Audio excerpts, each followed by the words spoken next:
क्योंकि अजमेर दरगाह जो है एक कब्रिस्तान है और कब्रिस्तान की कोई पूजा पाठ कहीं होती नहीं। वो कहते हैं ना दोस्तों कि जब गीदड़ की मौत आती है तो शहर की तरफ भागता है ना।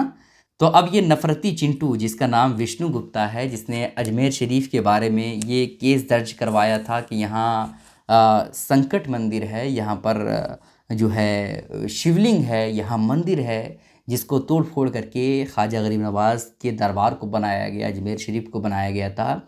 अब इस नफरती चिंटू ने हकीकत खोल दिया है। अब इस नफरती चिंटू ने हकीकत बयान कर दिया है। वो कहते हैं ना कि हज़रत ख्वाजा गरीब नवाज़ का दरबार इतना आलीशान, इतना पावरफुल है कि अच्छे अच्छों की बिगड़ी हुई बन जाती है और अच्छे अच्छे जो बिल्कुल खबीस और शैतान किस्म के होते हैं उसकी अकल का भी ठिकाना लगाना हज़रत ख्वाजा गरीब नवाज़ को बहुत अच्छे तरीके से आता है। अब ये मलऊन ये शख्स नफरती चिंटू खबीस विष्णु गुप्ता कह रहा है कि हज़रत ख्वाजा गरीब नवाज़ के दरबार के नीचे जो हमने कहा था ना कि मंदिर है, वहाँ मंदिर नहीं बल्कि कब्रिस्तान है। जी हाँ दोस्तों, बिल्कुल आपने सही सुना। अब हकीकत इनकी ही ज़ुबानी से आपको वीडियो में सुनाऊंगा, लेकिन हकीकत इन्होंने क्या उगला है और इसके पीछे क्या हकीकत है वो भी मैं आपको सुना देता हूँ। हज़रत ख्वाजा गरीब नवाज़ के दरबार को इसने कहा था कि ये मंदिर है, यहाँ पर मंदिर है, तोड़ करके बनाया गया था। लेकिन अब ये कह रहा है कि यहाँ कब्रिस्तान था, लिहाजा यहाँ ख्वाजा गरीब नवाज़ के मज़ार होने से पहले जब कब्रिस्तान था तो ऐसी कैफियत में यहाँ पूजा वगैरह नहीं होता था। तो अब भी पूजा वगैरह नहीं होगा और ना ही मंदिर बनेगा, यहाँ मज़ार ही रहेगा। जी हाँ दोस्तों, विष्णु गुप्ता ने अब यहाँ एक्सेप्ट कर लिया है, कबूल कर लिया है। आखिर इसके पीछे वजह क्या है वो तो इनकी वीडियो से देख करके आपको अंदाज़ा लगाना है। लेकिन मैं तो इतना ही कहूँगा कि विष्णु गुप्ता ने बड़ा अच्छा काम किया है कि वक्त रहते इन्होंने अपने दावे को और ख़ुद को ज़िल्लत और रुसवाई होने से बचा लिया। क्योंकि दोस्तों आपको याद होगा हमने कहा था हज़रत ख्वाजा गरीब नवाज़ के दरबार को अगर किसी ने हाथ भी लगाया ना तो उस दिन क़यामत से कम नहीं होगा। वो लम्हा बड़ा ख़तरनाक, बहुत भयानक लम्हा होगा। लेकिन अल्हम्दुलिल्लाह सुम्मा अल्हम्दुलिल्लाह विष्णु गुप्ता ने अपने किए पर गलती मानते हुए हकीकत बयान कर दिया है। आइए क्या कुछ कहना है इसका, पहले वीडियो देख लीजिए। वर्शिप एक्ट कानून को लेकर सुनवाई हुई। मुस्लिम पक्ष की ओर से 18 याचिकाओं का उसमें जिक्र किया गया था, जो कि उसमें 9 याचिकाएं ज्ञान वापी के संबंधित थी और 9 याचिकाएं मथुरा ईदगाह को लेकर थी। उस विषय पे सुनवाई मुस्लिम पक्ष ने ये माननीय अदालत के समक्ष रखा कि जितनी भी सूट चल रहे हैं उन सब की कार्रवाई पर रोक लगा दी जाए। माननीय अदालत ने रोक लगाने से इनकार किया है।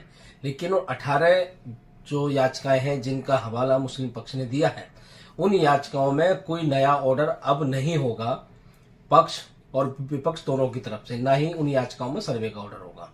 और ये याचिका है बनारस और ज्ञान वापी को लेके है।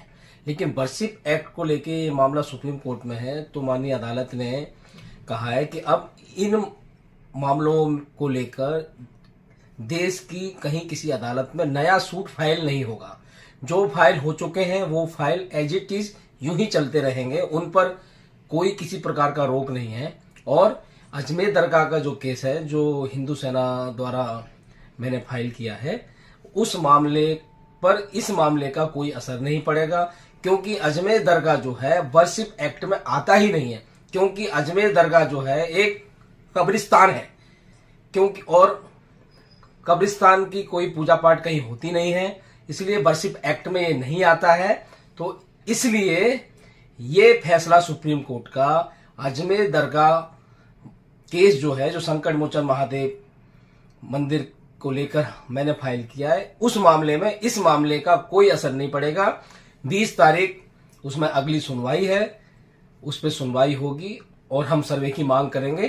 सरकार से 4 सप्ताह के अंदर एफिडेविट फाइल करके जवाब मांगा है। दूसरी तरफ कहा है कि निचली अदालतों को कोई भी आप सर्वे का आप ऑर्डर नहीं देंगे जब तक कि सुप्रीम कोर्ट की ओर से इस पर कोई फैसला नहीं आ जाता। देखिए, जब ये प्लेस ऑफ वर्शिप एक्ट बनाया गया था उसका मतलब ये था कि देश में इंस्टेबिलिटी ना हो, दंगे ना हो और देश में अमन रहे।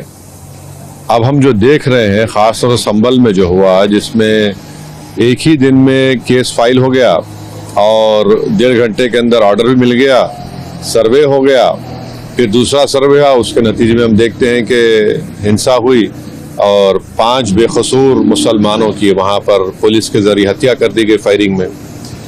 तो सुप्रीम कोर्ट का आज का फैसला उस एक्ट को सामने रखकर सुप्रीम कोर्ट ने कहा कि अब कोई सर्वे नहीं होगा, कोई केस कोर्ट हियर नहीं करेगी जब तक कि सुप्रीम कोर्ट उसकी हियरिंग को कंप्लीट नहीं करता, जो भी फैसला आएगा। तो ये बिल्कुल सही है।